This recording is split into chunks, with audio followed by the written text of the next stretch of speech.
ಇಲ್ಲ ಅವರು ಸತ್ತೋಗಿದ್ದಾರೆ ಅಂತಂದಾಗ ಎಷ್ಟೊತ್ತಾಯ್ತು ಎಷ್ಟೊತ್ತಾಯ್ತು ಅಂದಿದ ತಕ್ಷಣ ನಾನು ಪುಪ್ಪು ನಕ್ಬಿಟ್ಟೆ.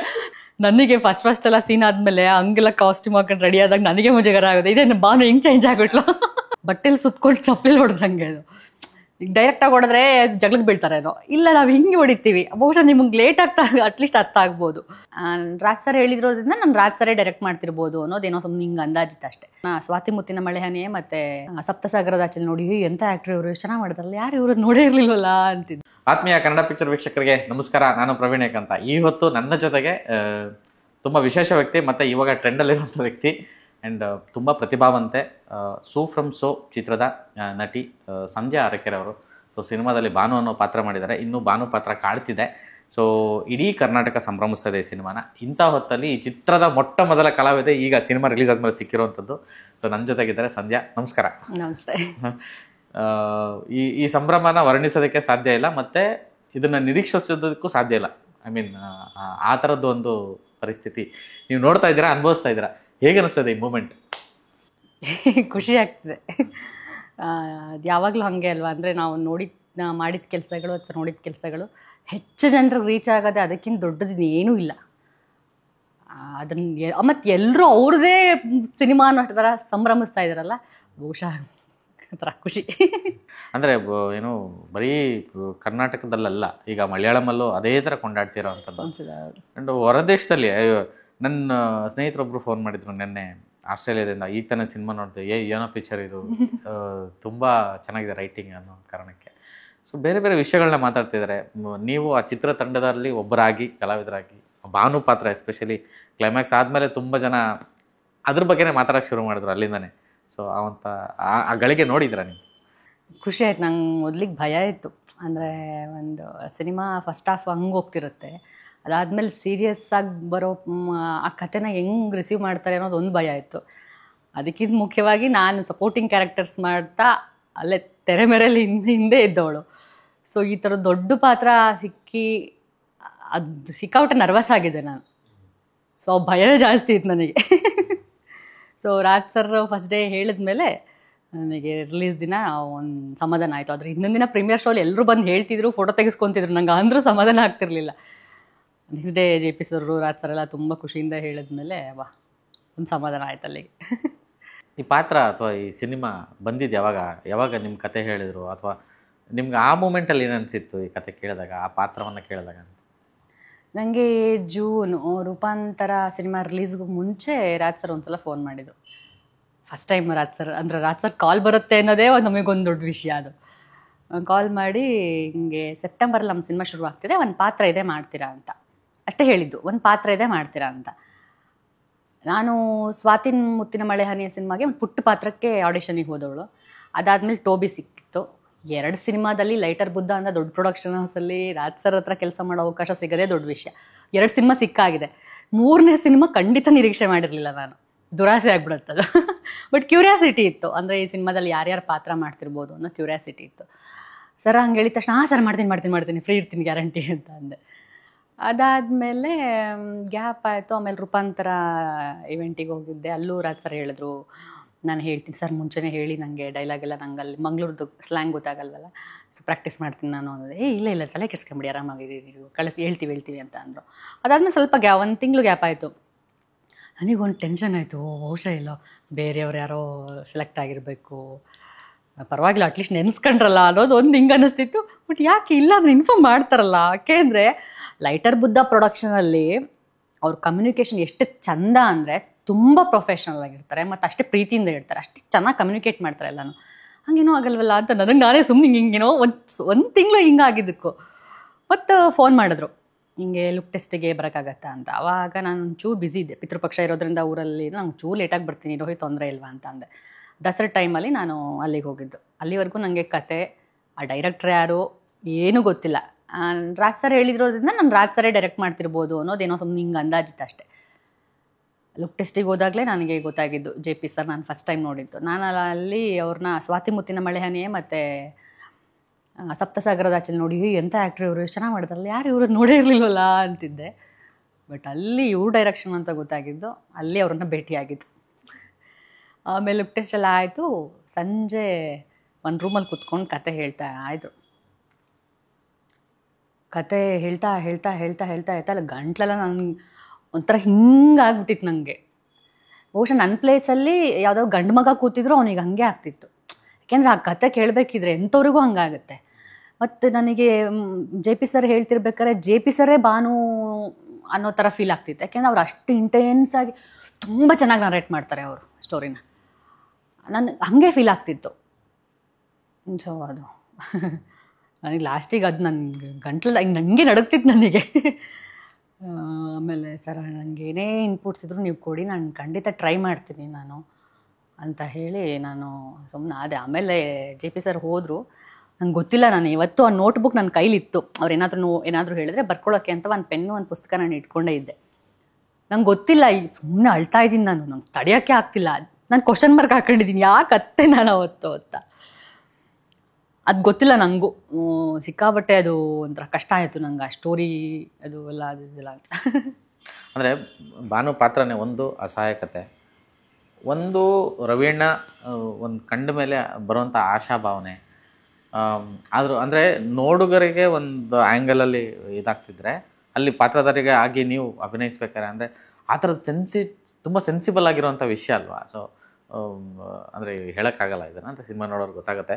ಸೊ ಆ ಥರದ ಮೂಮೆಂಟ್ಸ್ ಅಂದರೆ ಆ ಭಾವನೆಗಳು ತುಂಬ ವೇರಿಯೇಷನ್ ಆಗುತ್ತೆ. ಒಂದು ಕಡೆ ಅದೇ ನಾ ಹೇಳ್ದಂಗೆ ಒಂದು ಅಸಹಾಯಕತೆ, ಇನ್ನೊಂದು ಆಶಾಭಾವನೆ, ಆ ಎರಡು ಒಟ್ಟುಗೂಡಿದಾಗ ಅದನ್ನು ನಿಭಾಯಿಸೋವಂಥದ್ದು. ಸೊ ಇವತ್ತು ಅದನ್ನೇ ರಿಫ್ಲೆಕ್ಟ್ ಆಗ್ತಿರೋದು ಜನಕ್ಕೆ. ಅಂದರೆ ಎಷ್ಟು ನಕ್ಕೊಂಡು ಬರ್ತಾರೋ ಎಂಡಿಗೆ ಅಷ್ಟು ಭಾವುಕರಾಗ್ಬಿಡ್ತಾರೆ ಆ ಒಂದು ವಿಷಯಕ್ಕೆ. ಅದು ನಿಮ್ಮಿಂದ ಆಗಿದೆ ಅನ್ನೋದು ಗೊತ್ತಿಲ್ಲ ನನಗೆ. ಅದು ಏನೇ ಕ್ರೆಡಿಟ್ ಇದ್ದರೂ ಆ ಸ್ಕ್ರಿಪ್ಟಿಗೆ ಸಲ್ಲಬೇಕು. ಅದು ಬ್ಯೂಟಿಫುಲ್ ಅಂತ ಹೇಳೋಕ್ಕಾಗೋದಿಲ್ಲ, ಅಷ್ಟು ಚೆನ್ನಾಗಿ. ಈಗ ಅಂದರೆ ನಿಮಗೆ ಒಂದು ವಿಷಯನ ಹೇಳೋ ರೀತಿ ಬೇರೆ ಬೇರೆ ಬೇರೆ ರೀತಿ ಇರುತ್ತೆ. ತುಂಬ ಸೀರಿಯಸ್ ಆಗಿ ಹೇಳ್ಬೋದಾಗಿತ್ತೇನೋ. ಇವತ್ತಿಗೆ ಎಷ್ಟೋ ವಿಷಯಗಳನ್ನು ಎಷ್ಟೋ ಸಿನಿಮಾದಲ್ಲಿ ತುಂಬ ಸೀರಿಯಸ್ ಆಗಿ ಹೇಳ್ತಿದ್ದಾರೆ, ಎಷ್ಟು ಜನ ರಿಸೀವ್ ಮಾಡ್ತಿದ್ದಾರೆ. ಸೊ ಇವ್ರು ಆಯ್ಕೆ ಮಾಡ್ಕೊಂಡಿದ್ದ ರೀತಿ ಇದೆಯಲ್ಲ, ಬಹುಶಃ ಇಲ್ಲಾಂದರೆ ಕಾಮಿಡಿ ಮಧ್ಯದಲ್ಲಿ ಇನ್ನೊಂದು ಚಂದ ಕಾಮಿಡಿ ಮಾಡಿ ಮುಗಿಸ್ಬಿಡ್ಬೋದಾಗಿತ್ತೆ ನಾವು ಸಿನಿಮಾ. ಆದರೆ ಅವ್ರಿಗೇನೋ ಹೇಳಬೇಕು ಅಂತಿತ್ತಲ್ಲ, ಮತ್ತು ತಾವು ಕಂಡಿದ್ದು ನೋಡಿದ್ದು ಕೇಳಿದ್ದನ್ನ ಏನೋ ಹೇಳಬೇಕು ಅಂತಿತ್ತಲ್ಲ ಇಡೀ. ಅಂದರೆ ಫಸ್ಟ್ ಆಫ್ ನಿಮಗೆ ಅದು ಕಾಮಿಡಿ ಅನ್ನೋದಕ್ಕಿಂತ ಹೆಚ್ಚಾಗಿ ಒಂದು ಬದುಕು, ಅದು ಎಲ್ಲರಿಗೂ ಕನೆಕ್ಟ್ ಆಗುತ್ತೆ. ನಾನು ಇಲ್ಲಿ ಈ ಭಾಗದವಳಾದರೂ ನನಗೆ ಕನೆಕ್ಟ್ ಆಗುತ್ತೆ. ಯಾಕೆಂದ್ರೆ ನಮ್ಮೂರಲ್ಲೂ ತೀತಿ ಮದುವೆ ಅಥವಾ ಮುಯ್ ಕೊಡಬೇಕಿದ್ರೆ ಏನೋ ಫೋಟೋಗೆ ನಿಂತ್ಕೋಬೇಕಾದ್ರೆ ಆ ಥರದ್ದು ಎಲ್ರಿಗೂ ಕನೆಕ್ಟ್ ಆಗುತ್ತೆ. ಇನ್ನೆಲ್ಲೋ ಒಂದು ಎಣ್ಣೆ ಪಾರ್ಟಿಗಳೆಲ್ಲೋ ಒಂದು ಇರುತ್ತೆ, ಆ ಥರದ್ದು ಒಂದು ಕಲ್ಚರ್ ಇರುತ್ತೆ. ಮತ್ತು ಒಂದು ಬೀದಿ ಒಂದು ಊರು ಅಂದಾಗ ಆ ಥರದ ಅನ್ಯೋನ್ಯತೆ ಇರುತ್ತೆ. ಒಂದು ಸಾವು ಅಂದಿದ ತಕ್ಷಣ ಎಲ್ಲರೂ ಅಲ್ಲಿ ಮುಂದೆ ಬರ್ತಾರೆ. ಸೊ ಆ ಲೈಫ್ ಅನ್ನೋದು ಇದೆಯಲ್ಲ, ಬಹುಶಃ ಇವತ್ತು ಯಾಕೆ ಎಲ್ಲರೂ ಇಷ್ಟೊಂದು ಬಿದ್ದು ನೋಡ್ತಿದ್ದಾರೆ ಅಂದರೆ ಬಹುಶಃ ಆ ಲೈಫನ್ನೆಲ್ಲ ಮಿಸ್ ಮಾಡ್ಕೋತಿದ್ವಿ ನಮಗೆ ಗೊತ್ತಿಲ್ಲದಂಗೆ. ಹಾಗಾಗಿ ಇವತ್ತು ಎಲ್ಲರೂ ಕನೆಕ್ಟ್ ಆಗಿದ್ದಾರೆ. ಆ ಬ್ಯೂಟಿಫುಲ್ ಸ್ಟೋರಿ ಜೊತೆಗೆ ನೀವು ಅಂಥ ಸೀರಿಯಸ್ ವಿಷಯನ ನೀವೆಷ್ಟು ಚೆನ್ನಾಗಿ ಕನೆಕ್ಟ್ ಮಾಡಿಬಿಟ್ರಿ. ಅದೊಂಥರ ಏನಂಗಿರುತ್ತೆ ಅಂದರೆ ಬಟ್ಟೆಲಿ ಸುತ್ಕೊಂಡು ಚಪ್ಪಲಿ ಹೊಡೆದಂಗೆ. ಅದು ಈಗ ಡೈರೆಕ್ಟಾಗಿ ಹೊಡೆದ್ರೆ ಜಗಳಕ್ಕೆ ಬೀಳ್ತಾರೇನೋ, ಇಲ್ಲ ನಾವು ಹಿಂಗೆ ಹೊಡಿತೀವಿ. ಬಹುಶಃ ನಿಮಗೆ ಲೇಟ್ ಆಗ್ತಾ ಅಟ್ಲೀಸ್ಟ್ ಅರ್ಥ ಆಗ್ಬೋದು. ಅಷ್ಟು ಚೆನ್ನಾಗಿ ಹೇಳಿದ್ರಲ್ಲ. ಬಹುಶಃ ಜೆ ಪಿ ಸರ್ ಅದನ್ನು 6 ವರ್ಷದಿಂದ 7 ವರ್ಷದಿಂದ ಅದನ್ನು ಬರಿತಾ ಇದ್ರು. ಅವರಿಗೆ ಆ ಕಥೆನ ಆಯ್ಕೆ ಮಾಡ್ಕೊಂಡ್ರಲ್ಲ, ಆಮೇಲೆ ಆ ಕಥೆನ ಅದಕ್ಕೆ ಸೇರಿಸ್ಬೇಕು ಅಂತ ಅನ್ನಿಸ್ತಲ್ಲ. ಸೊ ಅವರಿಗೆ ನಾನು ಯಾವತ್ತೂ ಕೃತಜ್ಞಳಾಗಿರ್ತೀನಿ ಬ್ಯೂಟಿಫುಲ್ ಕತೆ ಕೊಟ್ಟಿದ್ದಕ್ಕೆ. ನಿಜ. ಈ ಸಿನಿಮಾ ರಿಲೀಸ್ ಬಿಫೋರು ಒಂದು ಇಂಟರ್ವ್ಯೂ ನನಗೆ ಜೆ ಪಿ ಅವರು, ದೀಪಕ್ಕು ಮತ್ತು ರಾಮದಾಸ್ ಅವರು, ಹಾಗೆಯೇ ರವಿ ಅಣ್ಣ ಅಂತ ಬರುತ್ತೆ ಈಗ ನನಗೆ ಅದು ಹೆಸರೇ ಗೌತಮ್, ಬರೀ ರವಿ ಅಣ್ಣ ಅವರೆಲ್ಲ ಸಿಕ್ಕಿದಾಗ ಹಂಗೆ ಮಾತುಕತೆ ಮಾಡಿದಾಗ ಒಂದಷ್ಟು ವಿಷಯ ಬಂತು. ಎಲ್ಲರೂ ರಂಗಭೂಮಿಯವರು, ಸೊ ನೀವು ಕೂಡ ಸೇರಿ ಈಗ. ಆಮೇಲೆ ರಂಗಭೂಮಿ ಒಂದು ಕಲಿಸ್ಕೊಡುತ್ತಲ್ಲ, ಅಂದರೆ ಅದೊಂದು ಒಗ್ಗಟ್ಟು ಕಲಿಸ್ಕೊಡುತ್ತೆ, ಬದುಕನ್ನು ಕಲಿಸ್ಕೊಡುತ್ತೆ. ನೀವು ಆವಾಗಲೇ ಪ್ರೊಫೆಷ್ನಲಿಸಮ್ ಅಂತ ಹೇಳ್ತಾ ಇದ್ರಿ, ಅದನ್ನು ತುಂಬ ಚೆನ್ನಾಗಿ ಕಲಿಸ್ಕೊಡುತ್ತೆ ಬಿಹೇವಿಯರ್ ಅನ್ನೋದು. ಆ ಒಂದು ವಿಚಾರಕ್ಕೆ ಮತ್ತು ಈ ಸಿನಿಮಾಗೆ ತುಂಬ ಸಾಮ್ಯತೆ ಇದೆ. ಮತ್ತು ಎಲ್ಲರೂ ಮಾತಾಡ್ತಿದ್ರೆ ಇದೊಂದು ಬ್ಯೂಟಿಫುಲ್ ರೈಟಿಂಗು, ಈ ಥರದ ರೈಟಿಂಗ್ಸ್ ರೀಸೆಂಟ್ ಟೈಮ್ಸಲ್ಲೆಲ್ಲೂ ನೋಡೇ ಇಲ್ಲ ಅಂತ. ಅದೆಲ್ಲವೂ ಸಾಧ್ಯ ಆಗೋದು, ಆ ಸಾಧ್ಯತೆಗಳಿಗೆ ಸಾಕ್ಷಿ ಆಗೋದೇ ರಂಗಭೂಮಿನ ಅಂತ. ಅದು ಒಂದು ಇರಬಹುದು, ಆದರೆ ಅದು ಹಂಗೆ ಜನರಲೈಸ್ ಮಾಡಿ ಹೇಳೋಕ್ಕಾಗೋದಿಲ್ಲ. ಗೊತ್ತಿಲ್ಲ ನನಗೆ ಪರ್ಸ್ನಲಿ ಅನ್ಸೋದು ಹಂಗಿರೋದಿಲ್ಲ. ಈಗ ಕೆಲವೊಬ್ಬರು ರಂಗಭೂಮಿ ಟಚ್ಚೇ ಇಲ್ದಿರೋರು ಅಷ್ಟು ಚೆನ್ನಾಗಿ ಬದುಕನ್ನು ಪ್ರೀತಿಸೋರಿದ್ದಾರೆ, ಅಷ್ಟೇ ಚೆನ್ನಾಗಿ ಆ್ಯಕ್ಟಿಂಗ್ ಮಾಡಿದವರಿದ್ದಾರೆ. ಸೊ ನನಗೆ ಅನ್ಸೋದು ಪ್ರತಿಯೊಬ್ಬ ಮನುಷ್ಯ ಇಂಡಿವಿಜುವಲ್ ಆಗಿ ಅವ್ನು ಹೆಂಗಿದ್ದಾನೆ, ಅವ್ನ ಬದುಕನ್ನು ಹೆಂಗೆ ನೋಡ್ತಿದ್ದಾನೆ ಅನ್ನೋದ್ರ ಮೇಲೆ ಹಂಗಾಗತ್ತೆ. ಮತ್ತು ಅಂಥವ್ರೆಲ್ಲರೂ ಇರೋರು ಒಂದು ಗುಂಪಲ್ಲಿ ಸೇರಿ ಬಹುಶಃ ಹಂಗೇನೋ ಆಗಿದೆ ಅನಿಸುತ್ತೆ. ಸೊ ಆ ಗುಂಪಿಗೆ ನಾನು ಸೇರ್ಕೊಂಡೆ ಅನ್ನೋದೇ ನಂದು ಒಂಥರ ಸಿಕ್ಕಾಬಟ್ಟೆ ಪುಣ್ಯ. ಸಿನಿಮಾ ರಿಲೀಸ್ ಆದಮೇಲೆ ಅಂದರೆ ಈಗ ಈ ಮಟ್ಟದಲ್ಲಿ ಅಲ್ಲೇ ಹೋಗ್ತಾ ಇದೆಯಲ್ಲ, ಹೀಗೆ ಹೇಗಿದೆ ರೆಸ್ಪಾನ್ಸ್? ಅಂದರೆ ನಿಮ್ಮ ಸರ್ಕಲಲ್ಲಾಗಿರ್ಬೋದು ಅಥವಾ ನಿಮಗೆ ಬರ್ತಿರೋಂಥ ಪ್ರತಿಕ್ರಿಯೆಗಳೇಗಿದೆ ಅಂತ? ಚೆನ್ನಾಗಿದೆ ಮಾಮೂಲಿ, ಚೆನ್ನಾಗಿದೆ, ಖುಷಿಯಾಗುತ್ತೆ. ಅಂದರೆ ಇಲ್ಲ ನಿಮಗೆ ಇವಾಗ ಈ ಥರದೊಂದು ಪಾತ್ರ ಬರೆದಿದ್ದೀವಿ, ಇವಾಗ ನಿಮಗೆ ಈ ಥರದೊಂದು ಆಪರ್ಚುನಿಟಿ ಇದೆ ಅನ್ನೋ ಕರೆಗಳಾಗಲಿ, ಅಥವಾ ಒಂದು ಒಳ್ಳೆ ಬೆಸ್ಟ್ ಅಪ್ರಿಷಿಯೇಷನ್ಸ್ ಅಂತ ಬಂದಿರುತ್ತೆ, ಸೊ ಅದು ಹಂಚ್ಕೋಬೋದಾ ಅಂತ? ಅದೇ ತುಂಬ ಬರ್ತಿದೆ, ತುಂಬ ಜನದ್ದು, ತುಂಬ ಕಡೆಯಿಂದ. ನಮ್ಮ ಬೀದಿ ಜನದಿಂದ ಹಿಡಿದು ನನಗೆ ಕಾಂಟ್ಯಾಕ್ಟೇ ಇಲ್ದಿರೋರು ಮತ್ತು ತುಂಬ ಸಿನಿಮಾದವ್ರು ಎಲ್ರದ್ದು ಬರ್ತಿದೆ. ಬಟ್ ನನಗೆ ಎಲ್ಲರದು ಅದೇ ಬೆಸ್ಟು, ನಾನು ಅದನ್ನು ನೆನ್ಪು ಮಾಡ್ಕೋತೀನಿ. ಬಟ್ ನನಗೆ ನಾನು ಯಾವಾಗಲೂ ಡೈರೆಕ್ಟ್ರ್ ನಂಬ್ತೀನಿ. ಯಾಕೆಂದರೆ ನಾವೆಲ್ಲ ಒಂದು 3 ತಿಂಗಳು ಆ ಪಾತ್ರದ ಜೊತೆ ಟ್ರಾವೆಲ್ ಮಾಡಿರ್ತೀವೇನೋ ಅಷ್ಟೇ. ಈಗ 6 ವರ್ಷ ಆ ಪಾತ್ರದ ಜೊತೆ ಟ್ರಾವೆಲ್ ಮಾಡಿರೋರು JP ಸರ್. ಮತ್ತು ಆ ಪಾತ್ರಕ್ಕೆ ಇವ್ರು ಸೂಟ್ ಆಗ್ಬೋದು ಅಂತ ನೆನ್ಪು ಮಾಡ್ಕೊಂಡ್ರಲ್ಲ ರಾಜ್ ಸರ್. ಎಷ್ಟೊಂದು ಜನ ಇದ್ದರು. ಅಟ್ಲೀಸ್ಟ್ ನಾನು ಆ ಪಾತ್ರಕ್ಕೆ ಅಟ್ಲೀಸ್ಟ್ ನನಗೆ ಮಾಡಿಸ್ತಿದ್ರು ಪರವಾಗಿಲ್ಲ, ನೆನ್ಪು ಮಾಡ್ಕೊಂಡ್ರಲ್ಲ ಆ ಕ್ಷಣಕ್ಕೆ, ಇವ್ರ ಹತ್ರ ಟ್ರೈ ಮಾಡಿಸ್ಬೋದು ಅಂತ ಅಂದ್ಕೊಂಡ್ರಲ್ಲ. ಸೊ ಅವರಿಬ್ಬರಿಗೆ ಸಮಾಧಾನ, ಅವರಿಬ್ಬರು ಹೇಳಿದ್ರಲ್ಲ, ನನಗೆ ಅದೇ ದೊಡ್ಡ ಕಾಂಪ್ಲಿಮೆಂಟ್. ಸೊ ಅದು ಬಹುಶಃ ನನಗೆ ಸಮಾಧಾನ ಸಿಕ್ಕಾಬಿಟ್ಟೆ ತೃಪ್ತಿ ಕೊಂಡಂಥ ವಿಷಯ.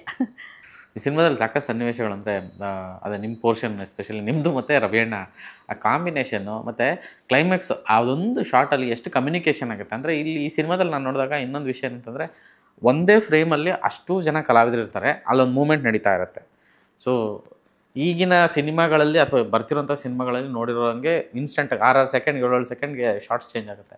ಬಟ್ ಇದರಲ್ಲಿ ಒಂದು ಫ್ರೇಮ್ ಇರುತ್ತೆ. ಅಂದರೆ ಈ ಥರದ್ದು ಫ್ರೇಮ್ಸ್ನ ನಾವು ತುಂಬ ಹಳೆಯ ಸಿನಿಮಾಗಳಲ್ಲಿ ನೋಡ್ತಾ ಇದ್ವಿ. ಪುಟ್ಟಣ್ಣ ಅವ್ರ ಸಿನಿಮಾಗಳು ಅಥವಾ ದೊರೆಬಗನವ್ರ ಸಿನಿಮಾಗಳು, ಬೇರೆಯವರು ಆ ಥರದ ಲೆಜೆಂಡ್ ಸಿನಿಮಾಗಳಲ್ಲಿ ನೋಡಿ, ಸಿದ್ಧಲಿಂಗ ಅವರ ಸಿನಿಮಾಗಳು, ಒಂದು ಫ್ರೇಮ್ ಇರುತ್ತೆ. ಆ ಫ್ರೇಮಲ್ಲಿ ಅಷ್ಟು ಕ್ಯಾರೆಕ್ಟರ್ಸು ಆ್ಯಕ್ಟ್ ಮಾಡ್ತಿರುತ್ತೆ. ಅದು ನಮಗೆ ಆಡಿಯನ್ಗೆ ತುಂಬ ಇದಾಗಿ ಫೀಲ್ ಆಗುತ್ತೆ. ಈ ಒಂದು ಸಿನಿಮಾದಲ್ಲಿ ಅಂದರೆ ಆ ಇನ್ಸಿಡೆಂಟ್ಗಳನ್ನ ನೆನೆಸ್ಕೋಬೋದ ಅಂತ, ಎಸ್ಪೆಷಲಿ ನಿಮ್ಮ ಮತ್ತು ರವಿಯಣ್ಣನ ಪಾತ್ರದ ಇನ್ಸಿಡೆಂಟ್ಗಳು. ಯಾಕೆಂದರೆ ಕ್ಲೈಮ್ಯಾಕ್ಸಲ್ಲಿ ಆ ಭಾವುಕತೆ, ಅಂದರೆ ಇಲ್ಲೇನೋ ಬೇರೆ ಉಲ್ಟಾ ಹೊಡ್ತಾ ಒಂದು ತ್ಯಾಗಮಯಿ ಆಗೋಗ್ತಾರೆ ರವಿಯಣ್ಣ ಅನ್ನೋ ಥರದ್ದು ಇನ್ಸಿಡೆಂಟ್ ಇದ್ದಾಗ ನಿಮ್ಮ ಆ ಮೂಮೆಂಟ್ ಹೆಂಗಿತ್ತು ಅಂತ ಕ್ಯಾಪ್ಚರ್ ಮಾಡಿದಾಗ ಹೆಂಗಿತ್ತು? ಮಾಮೂಲಿ ಅಂದರೆ ಪ್ರತಿದಿನದ ಥರನೇ ಇದು. ನನಗೆ ನೆಕ್ಸ್ಟ್ ಆ ಸ್ಕ್ರಿಪ್ಟು ನನಗೆ ಅಂದರೆ ಇದರಲ್ಲೇನು ಅಂದರೆ ಇಡೀ ಸಿನಿಮಾದಲ್ಲಿ ಎಲ್ರಿಗೂ ವರ್ಕ್ಶಾಪ್ ಆಗಿದೆ, ತುಂಬ ಚೆನ್ನಾಗಿ ವರ್ಕ್ಶಾಪ್ ಮಾಡಿದ್ದಾರೆ.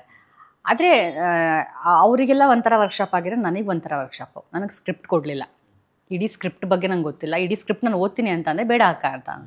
ಆಮೇಲೆ ನನ್ನ ಪೋರ್ಷನ್ ಆದರೂ ಕೊಡಿ, ಇಲ್ಲ ಬೇಡ ಮೇಡಮ್ ಅಂತ ಅಂದು. ಇದು ಸ್ಕ್ರಿಪ್ಟೇ ಕೊಡ್ತಿಲ್ವಲ್ಲ. ಕತೆ ಹೇಳಿದ್ರು, ಕತೆ ಹೇಳಿದ್ಮೇಲೆ ನೆಕ್ಸ್ಟ್ ಡೇ ರವಿ ಕೂತ್ಕೊಂಡು ನನಗೆ ಡೈಲಾಗ್ ಎಲ್ಲ ಹೇಳಿದ್ರು. ಅಂದರೆ ನಾನು ಈ ಭಾಗದೊಳಗಿರೋದ್ರಿಂದ ಆ ಸಣ್ಣ ಸ್ಲ್ಯಾಂಗ್ ಒಂಚೂರು ಸ್ವರ ಆ ಕಡೆ ಈ ಕಡೆ ಆದರೂ ಅದು ಒಂಥರ ಅಸಹ್ಯ ಕೇಳಿಸುತ್ತೆ, ಇದೊಂಚೂರು ಟ್ರೈ ಮಾಡಿ ನೀವು ಅಂತ 1-2 ಸಲ ನನಗೆ ಆ ಡೈಲಾಗನ್ನೆಲ್ಲ ಹೇಳಿದ್ರು. ನಾನು ಅದನ್ನು ರೆಕಾರ್ಡ್ ಮಾಡಿಕೊಂಡೆ ಅಷ್ಟೇ. ಆ ಟೋನ್ ಕೇಳ್ತಿದ್ರೆ ಅಟ್ಲೀಸ್ಟ್ ಏನಾದರೂ ಕೂರ್ಬೋದು ಅಂತ.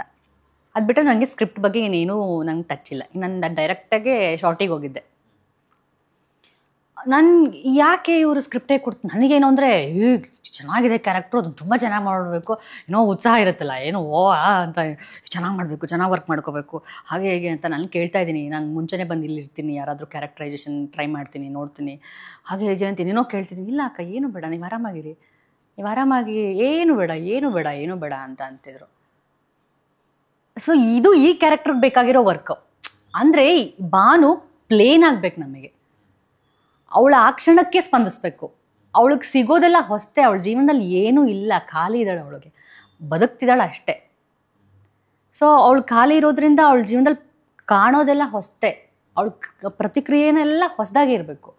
ಸೊ ನನಗೆ ಅಲ್ಲಿ ಗೊತ್ತಾಯಿತು, ಇದು ಏನು ಬೇಡ, ಫುಲ್ ನಾನು ಖಾಲಿ ಆಗ್ಬೇಕಂಗಿದ್ರೆ ನಾನು ಪ್ರಿಪ್ರೇಷನ್ ಆಗಬೇಕಾಗಿರೋದು ಆ ಸಿನಿಮಾ ಶುರುವಾಗಿನ ಮುಂಚಿನ ಬದುಕಿದೆಯಲ್ಲ, ಅವಳ ಚೈಲ್ಡ್ಹುಡ್ಡು ಅಥವಾ ಅವಳ ಚೈಲ್ಡ್ಹುಡ್ ಹೆಂಗಿತ್ತು, ಅವಳ ಸ್ವಭಾವ ಹೆಂಗೆ, ನಾನು ಪ್ರಿಪ್ರೇಷನ್ ಆಗಬೇಕಾಗಿರೋದು ಅಷ್ಟೇ. ಇನ್ನೇನೋದಕ್ಕೂ ತಲೆ ಕೆಡಿಸ್ಕೊಳ್ಳೋದು ಬೇಡ, ಅಲ್ಲಿ ಏನಾಗುತ್ತೆ ಅದನ್ನು ರಿಯಾಕ್ಟ್ ಮಾಡಬೇಕು ಅಂತ. ಅಲ್ಲಿಗೆ ನಂದು ಇದು ವರ್ಕ್ಶಾಪ್, ಅವ್ರು ನನ್ನನ್ನು ಪ್ರಿಪೇರ್ ಮಾಡಿದ್ದು. ಸೊ ಇನ್ನೆಲ್ಲವೂ ನನಗೆ ಅಲ್ಲಿ ಹೊಸ್ತೆ. ಅಲ್ಲಿ ನಿಮ್ದು ಈ ಸೀನು ಅಂದ್ರೆ ನನ್ಗೆ ಆಮೇಲೆ ಏನು ಅಂದರೆ ನನಗೆ ಇಷ್ಟೆಲ್ಲ ಗೊತ್ತಿಲ್ಲ ನನಗೆ. ಅಂದರೆ ಸಾಂಗ್ಸ್ ಎಲ್ಲ ಇರುತ್ತೆ, ಮಾಂಟೇಜ್ ಎಲ್ಲ ಇರುತ್ತೆ ಅನ್ನೋದು ಗೊತ್ತಿರಲಿಲ್ಲ ನನಗೆ. ಅದೆಲ್ಲ ಅಲ್ಲೇ ನನಗೆ ಫಸ್ಟ್ ಎಲ್ಲ ಸೀನ್ ಆದಮೇಲೆ ಹಂಗೆಲ್ಲ ಕಾಸ್ಟ್ಯೂಮ್ ಹಾಕೊಂಡು ರೆಡಿ ಆದಾಗ ನನಗೆ ಮುಜುಗರ ಆಗುತ್ತೆ, ಇದೇನು ಭಾನು ಹೆಂಗೆ ಚೇಂಜ್ ಆಗ್ಬಿಟ್ಲು. ಆಮೇಲೆ ರವಿ ನಾನು ಸಣ್ಣ ಪುಟ್ಟದೇನಾದ್ರು ಮಾತಾಡ್ಕೊಂತಿದ್ವಿ, ಹಿಂಗೆ ನಾವು ಎಕ್ಸ್ಪ್ರೆಷನ್ ಕೊಡೋಣ, ಇದಾಗಿತ್ತು. ಆಮೇಲೆ ಚೆನ್ನಾಗಿ ಬಂದಿಲ್ಲ. ನಾನು ಮಾನಿಟರ್ ನೋಡಲ್ಲ ಸಾಮಾನ್ಯವಾಗಿ, ನಂಗೆ ಮಾನಿಟರ್ ನೋಡೋಕ್ಕೆ ಭಯ.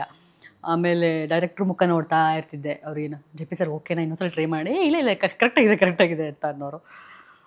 ಅಥವಾ ಇನ್ನೇನಾದರೂ ಚೇಂಜಸ್ ಇದ್ದರೆ ಹಿಂಗೇನಾದರೂ ಟ್ರೈ ಮಾಡಿ ಅಂತ ಹೇಳೋರು.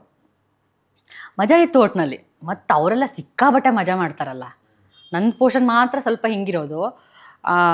ಫಸ್ಟ್ ಟೈಮ್ ಇವರೆಲ್ಲರೂ ಬರ್ತಾರಲ್ಲ 5 ಜನ, ಅಂದರೆ ಭಾನು ಮೊದಲನೇ ಸಲ ಎಂಟ್ರಿ ಆಗ್ತಾಳಲ್ಲ, ನೋಡ್ತಾಳಲ್ಲ, ಅವಾಗ ನಮ್ಮ ಭಾವ ಇದ್ದಾರಲ್ಲ, ನಮ್ಮ ಭಾವ ಬಂದ್ಬಿಟ್ಟು ಕೇಳ್ತಿರ್ತಾರೆ, ಯಾರು ನಿಮ್ಮ ಅಮ್ಮನ ಅಂತೆಲ್ಲ ಕೇಳಿದಾಗ, ಇಲ್ಲ ಅವರು ಸತ್ತೋಗಿದ್ದಾರೆ ಅಂತಂದಾಗ, ಎಷ್ಟೊತ್ತಾಯಿತು ಎಷ್ಟೊತ್ತಾಯಿತು ಅಂದಿದ್ದ ತಕ್ಷಣ ನಾನು ಪಪ್ಪು ನಕ್ಬಿಟ್ಟೆ. ನಂಗೆ ಅವ್ರಿಗೆ ಪಾಪ ಕ್ಲೋಸ್ ಅಪ್ ಇದೆ ಅಂದ್ಬಿಟ್ಟು ನಾನು ತಿರ್ಕೊಂಬಿಟ್ಟೆ ಸಡನ್ನಾಗಿ ಅಮ್ಮನ ಫೋಟೋ ನೋಡೋ ಥರ. ನಂಗೆ ನಗು ತಡಿಯೋಕ್ಕಾಗ್ತಿಲ್ಲ. ಪಾಪ ಅವ್ರು ನಕ್ಬಿಟ್ಟು ಅವ್ರಿಗೆ ಕ್ಲೋಸ್ ಅಪ್ ಇದೆ. ಅಂದರೆ ಅವ್ರು ಸಣ್ಣ ಸಣ್ಣ ಆ್ಯಕ್ಷನ್ಗಳೆಲ್ಲ ಎಷ್ಟು ಬ್ಯೂಟಿಫುಲ್ಲಾಗಿ ಮಾಡ್ತಾರೆ, ಎಷ್ಟು ಚೆನ್ನಾಗಿ ಕನ್ವೆ ಆಗಿಬಿಡುತ್ತೆ. ಅಂದರೆ ನಾನು ಕಾಂತಾರದಲ್ಲಿ ಅವರೆಲ್ಲ ಆ್ಯಕ್ಟಿಂಗ್ ನೋಡಿದಾಗ ಹೆಂಗೆ ಮಾಡ್ತಾರೆ ಇವ್ರು, ಆ್ಯಕ್ಟಿಂಗ್ ಮಾಡೋದೇ ಗೊತ್ತಾಗಲ್ವಲ್ಲ, ಮತ್ತು ಇಷ್ಟು ಚೆನ್ನಾಗಿ ಕನ್ವೆ ಆಗುತ್ತಲ್ಲ ಅಂತ ಅನ್ಸೋದು. ಬಟ್ ಅದನ್ನು ಡೈರೆಕ್ಟಾಗೆ ನೋಡಿದಾಗ ಸರಿ ಮಜಾ ಮಾಡ್ತಾರೆ ಅವರು. ಆ ಸಣ್ಣದನ್ನೆಲ್ಲ ಸಖತ್ತಾಗಿ ಇಂಪ್ರೂವೈಸ್ ಮಾಡ್ಕೊತಾರೆ. ಸಿಕ್ಕಾಬಟ್ಟೆ ಕಲಿಯೋಕ್ಕಿತ್ತು ಅವರಿಂದ. ನಂದು ಹಿಂಗೆ ಅಪೋಸಿಟು. ನಾನು ಆಮೇಲೆ ನನಗೆ ಕ್ಲೋಸ್ ಅಪ್ ಅಂತ, ಅಯ್ಯೋ ಮುಗೀತು ಕತ್ತೆ ನನಗೆ.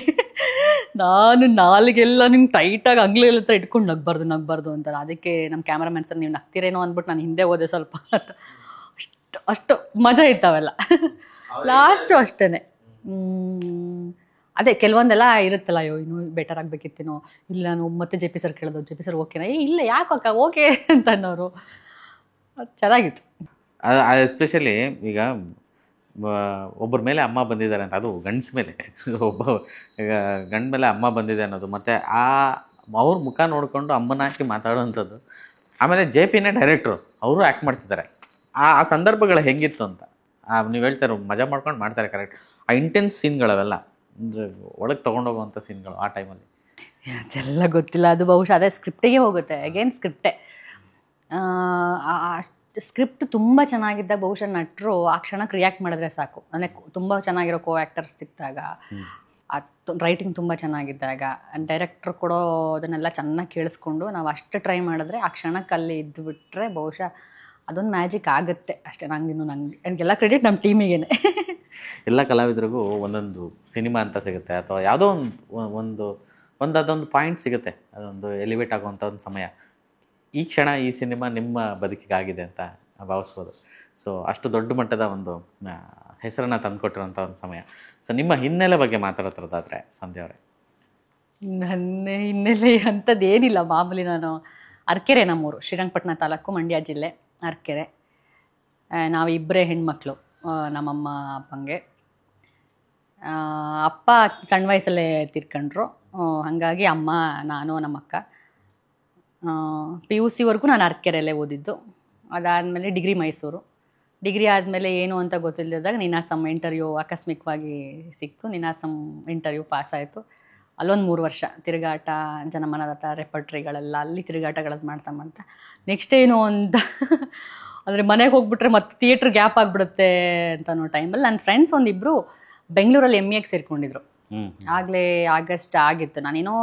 ನಾನು ಬೇರೆ ರೆಪರ್ಟ್ರಿಲಿದ್ದೆ, ಜನಮನದಾಟ ರೆಪರ್ಟ್ರಿಲಿದ್ದೆ. ಸತ್ಯಶೋಧಕ ಅಂತ ನಾಟಕ ಮಾಡ್ತಿದ್ವಿ. ಆಗ ಅವ್ರು ಫೋನ್ ಮಾಡಿದಾಗ ನಾವು MAಗೆ ಸೇರ್ಕೊಂಡಿದ್ವಿ ಬೆಂಗಳೂರಲ್ಲಿ. ನನಗೂ ಹೇಳೋದಲ್ವೇನ್ರು, ಹಂಗೆ ನಾನು ಸೇರ್ಕೊಂತೀನಿ ಅಂತೇಳಿ. ಅಷ್ಟೊತ್ತಿಗೆ ಅಡ್ಮಿಷನ್ ಇದೇ ಮುಗ್ದೋಗ್ಬಿಟ್ಟಿದೆ. VC ಹತ್ರ ಎಲ್ಲ ಕನ್ವಿನ್ಸ್ ಮಾಡಿ ಪಾಪ ನಮ್ಮ ಸೀನಿಯರ್ಸ್ ಎಲ್ಲ ಹೆಲ್ಪ್ ಮಾಡಿದ್ರು. ಅದಾದಮೇಲೆ ಸುಮ್ಮನೆ ಹಿಂಗೆ ರಫಾಗಿ ಬಂದು ಸೇರ್ಕೊಂಡಿದ್ದು ಬೆಂಗಳೂರಿಗೆ. ಅಲ್ಲಿ MA ಮಾಡ್ತಾ ಮಾಮೂಲಿ ಥಿಯೇಟ್ರ್ ಕೆಲಸಗಳು, ರೆಗ್ಯುಲರ್ ವರ್ಕ್ಶಾಪು, ಮಕ್ಕಳು ವರ್ಕ್ಶಾಪು, ಮತ್ತು ಬೇರೆ ಬೇರೆ ನಾಟಕಗಳದ್ದು ಅದು ಇದೆಲ್ಲ ನಡೀತಿತ್ತು. MA ಮಾಡ್ತಾ ನಮ್ಮ ಚನ್ನಕೇಶ್ವರ ಸರ್ ಅಂತಿದ್ದಾರೆ, ಅವರು ಸಲಗಾದಲ್ಲಿ ವರ್ಕ್ ಮಾಡಿದರು. ಆ ಟೈಮಲ್ಲಿ ತೀರ್ಕೊಂಡಿದ್ದ, ಸಲಗ ಆದಮೇಲೆ ತೀರ್ಕೊಂಡಿದ್ದವರು. ಅವರು ಸುಳಿ ಅಂತ ಶ್ರೀನಾಥ್ ಸರ್ ಆ್ಯಕ್ಟ್ ಮಾಡಿದರು last cinema. PH Vishwanath sir ಇದ್ದಾರಲ್ಲ, ಅವರ ನಿರ್ದೇಶನದ ಸಿನಿಮಾ ಸುಳಿ ಅಂತ. ಆ ಸಿನಿಮಾದಲ್ಲಿ ರೈಟಿಂಗಲ್ಲೂ ಇದ್ರು, ಆ್ಯಕ್ಟಿಂಗಲ್ಲೂ ಇದ್ರು ಸರ್.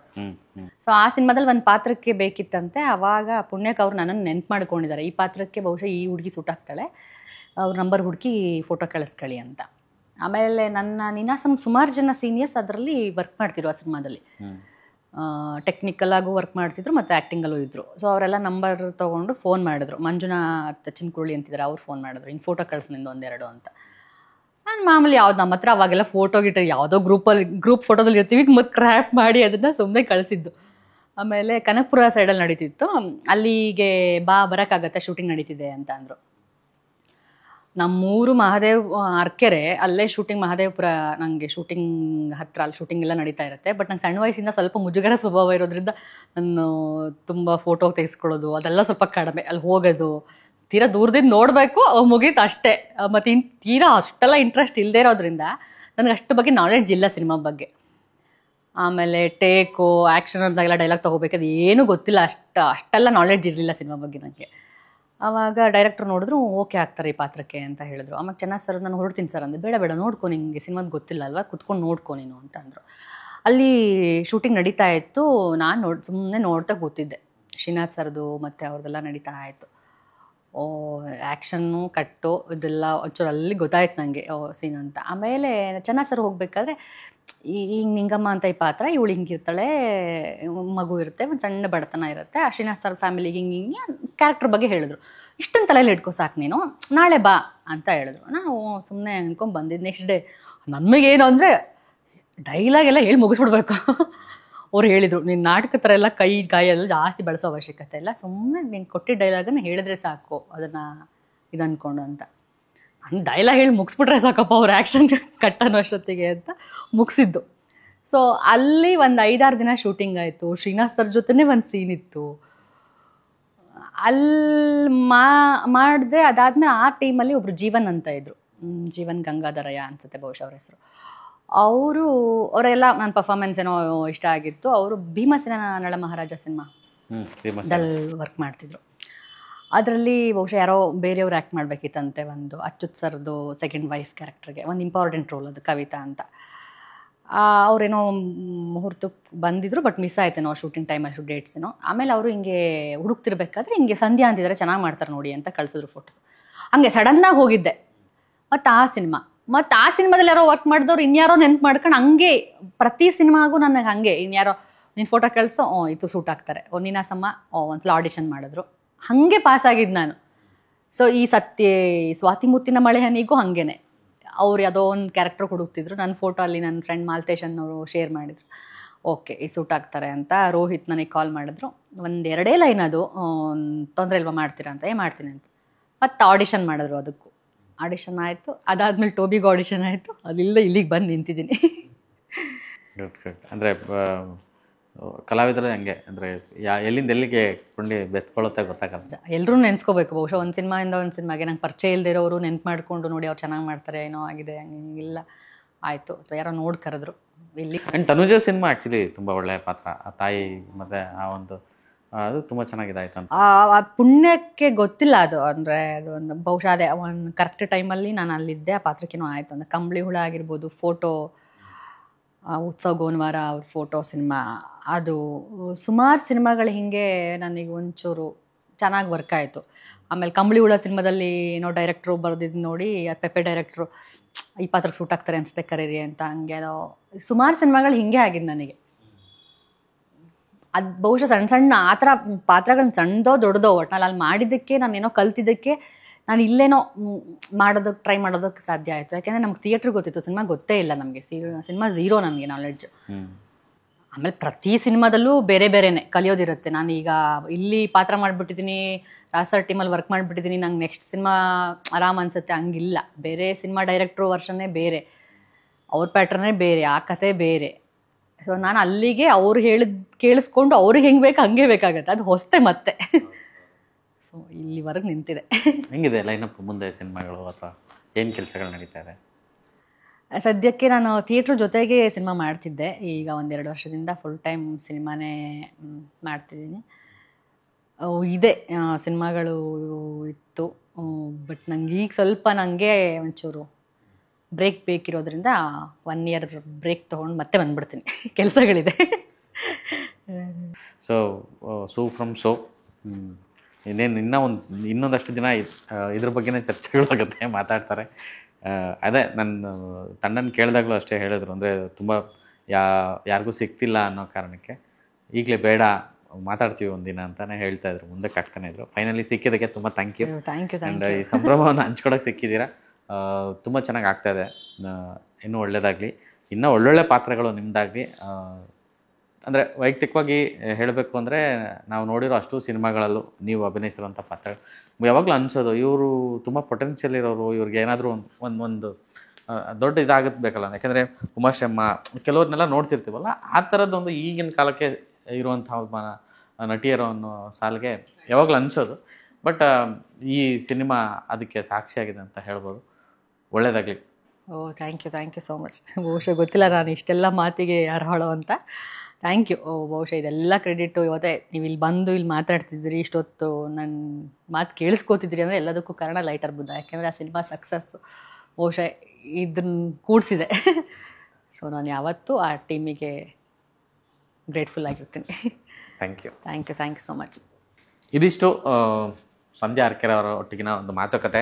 ಸೂ ಫ್ರಮ್ ಸೋ ಸಿನಿಮಾದಿಂದ ಇಷ್ಟೆಲ್ಲ ನನಗೆ ಅನಿಸಿದ ಪ್ರಕಾರ ತುಂಬ ಇಂಟರ್ವ್ಯೂನು ಅವರೆಲ್ಲೂ ಸಿಕ್ಕಿಲ್ಲ ಅಂತ ಕಾಣ್ತದೆ. ಸೊ ನಮ್ಮ ಕನ್ನಡ ಪಿಕ್ಚರ್ ಮೂಲಕ ಇವತ್ತು ಅವರ ಒಂದು ಪರಿಚಯನೂ ನಿಮಗೆಲ್ಲರಿಗೂ ಆಗದೇ ಇರೋರಿಗೆ ಆಗಿರುತ್ತೆ, ಆ್ಯಂಡ್ ನೋಡಿರೋರಿಗೆ ಇನ್ನೊಂದಷ್ಟು ವಿಷಯ ಅವ್ರ ಬಗ್ಗೆ ಗೊತ್ತಾಗಿರುತ್ತೆ ಅಂತ ನಾನು ಭಾವಿಸ್ತೀನಿ.